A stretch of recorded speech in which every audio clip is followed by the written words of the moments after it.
थोड़ा थोड़ा हाथ उठा दीजिए अगर अच्छा लगा तो। देखो सारी माताएं हाथ उठा रही हैं, आर्य समाज का जलसा बहुत अच्छा लगा, कितनी अच्छी बात है। लेकिन माताओं बहनों कुछ सीख के जाती हो, सीख के जाती हो तब तो बहुत अच्छी बात है ना। और यदि नहीं सीख के जाती हो तो आपका यहाँ प्रार्थना होता है। अच्छा एक बात बताओ, कितनी माता यहाँ पर ऐसी हैं जो सुबह उठकर अपने पति के पैर छूती है? जरा हाथ उठा दीजिए। एक भी नहीं। अरे देखिए माता, बड़ा दुख होता है। एक बार मैंने फर्रुखाबाद में कार्यक्रम चल रहा था तो मैंने यही प्रश्न कर दिया, माताओं कितनी माताएं ऐसी हैं जो सुबह उठकर अपने पति के पैर छूती हैं? तो पहले तो कोई बोली नहीं। जब मैं मंच से नीचे आ गई तो एक माता जी आई, कहने लगी बहन जी नमस्ते। मैंने कहा नमस्ते माता जी। वो कहती है देखो आप पति के पैर छूने वाली बात कर रही थी ना। मैंने कहा हाँ, कि वो बात ऐसी है कि अगर पति के पैर हम शुरू से छूते रहे तब तो कोई दिक्कत नहीं है, और अचानक छुए तो शर्म लगती है। याद रखना माताओं, उसी महिला को देखते हैं कि एक सत्संग चला है जिसका अंदर में जो महात्मा आता है, उस महात्मा के महिलाएं पैरों को छूती हैं, और छूती भी नहीं है बल्कि उसके पैरों को चूमती हैं। क्या होगा इस देश का? और याद रखना माताओं बहनों बंधुओं, इस देश की माताएं तो पैर छूती ही हैं, महिलाएं तो पैर चूमती ही हैं, लेकिन इस देश की कुमारी बहनें भी उसके पैरों को छूती हैं और चूमती हैं, और जब तक अपने होठों को नहीं हटाती हैं, जब तक कि वो सर पर हाथ नहीं रख देता है। क्या होगा इस देश का? याद रखना बंधुओं, आज देश के अंदर गुरुओं की बाढ़ आ रही है। मैं तो कहती हूँ एक दिन वो आ जाएगा, सारे देश के अंदर गुरु ही गुरु हो जाएंगे, चेला नजर नहीं आएगा।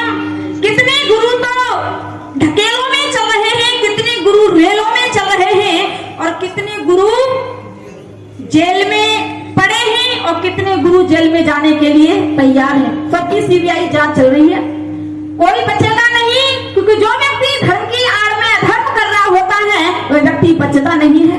निवेदन कर दूं बंधुओं, आज जो महिलाएं घर में सासू माँ ससुर जी हैं, बुजुर्ग हैं, उनको पानी नहीं देती है, कभी पिताजी से पिताजी नहीं कहा होगा, लेकिन डेरे पे जाकर के, आश्रम पर जाकर के गुरु से क्या कहती है, महाराज जी शर्म आनी चाहिए ऐसी महिलाओं को जो घर में सासू माँ की ससुर जी की सेवा नहीं करती हैं, और डेरे पर जाकर के वो बाबा को सम्मान देती हैं, गुरु को सम्मान करती हैं। याद रखना माता, मैं नहीं कहती इस बात को, माता अंशिया की बात कहती हूँ, आपकी रामायण की बात कहती हूँ।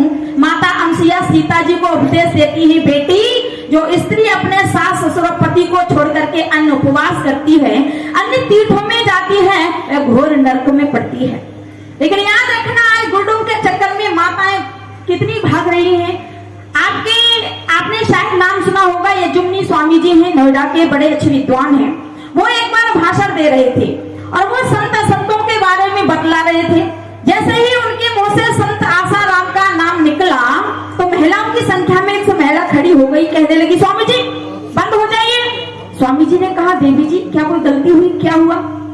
तो महिला कहती है बस स्वामी जी आगे कहने की जरूरत नहीं है। पुरुषों में से उसके पति खड़े हो गए, कहने लगे क्यों नहीं बैठेगी? उसने कहा पतिदेव जी तुम्हें पता नहीं है। बोले क्या? बोले नीचे बैठ। सारी महिलाएं शांत बैठी है, तू खड़ी हो गई, वकालत कर रही है, नीचे बैठ। वो कहती है पतिदेव जी आपको पता नहीं है क्या, जो गुरुजी थे ना, हाँ हाँ वो मेरे दिल में बस गए थे। बोले दिल में? क्यों रे मैं कहाँ बसा हूँ कि तुम भी मेरे दिल में हो? क्या तेरा दिल है या धर्मशाला इसमें सबको बसा लेती है? याद रखना बंधुओं, ये जो दिल है ना, इसमें या तो परमपिता परमात्मा बस सकता है और दूसरे नंबर पर अपना पति बस सकता है, तीसरा कोई नहीं बस सकता। लेकिन याद रखना बंधुओं, आज हमारी इस देश की माताएं वेद की प्रणाली को भूल गई हैं। वेद की जो प्रणाली थी सारी पलटती जा रही है। कवि ने बड़ा सुंदर गीत लिखा, सुनिए।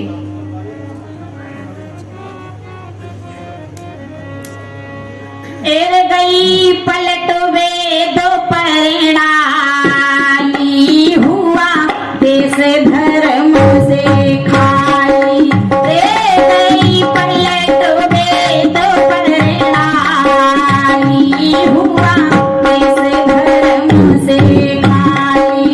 रे गई पलट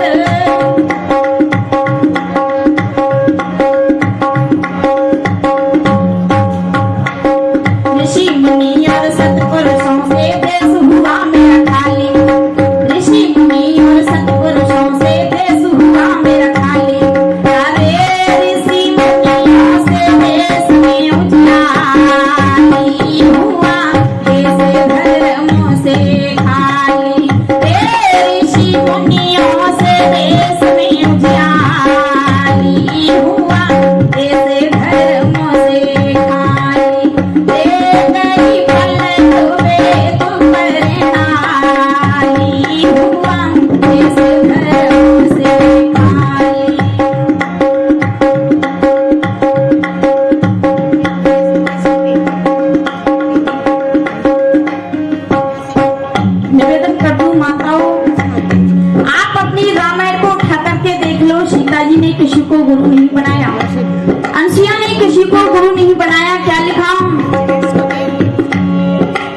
अनुसुईया ने पति की कीनी सेवा भारी, सीता अनुसुईया ने पति की कीनी सेवा भारी।